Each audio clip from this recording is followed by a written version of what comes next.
Kumusta mga idol? Please subscribe, like, comment, and share.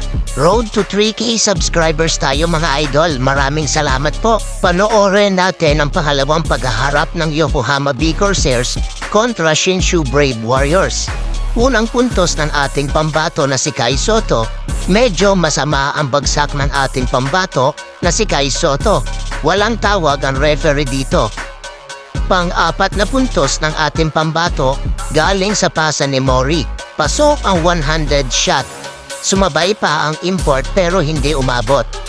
Pang-anim na puntos ni Kai Sotto manggagaling sa free throw. Pasok ang dalawang free throw attempt ng ating pambato na si Kai Sotto. Makukuha ni Kai Sotto ang pang-8 puntos galing sa magandang pasa ni Kai King. Pasok ang 100 dunk. Sumabay pa ang maliit na player ng Shinshu Brave Warriors. Si Kai Sotto ang nagtawid ng bola. Makukuha ni Kai Sotto ang pang-10 puntos. Pasok ang Dirk Nowitzki move.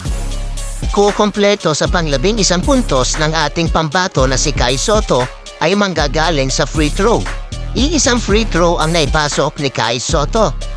No Yuki Kawamura at no Devin Oliver sa game na ito. Kaya naman medyo pilay ang Yokohama B Corsairs at mas lalong napilay nung hindi na ipinasok ang ating pambato na si Kai Sotto sa 4th quarter dahil nagtambo siya ng minor injury sa hips. Kaya minabuti na lang na hindi na siya paglaruin.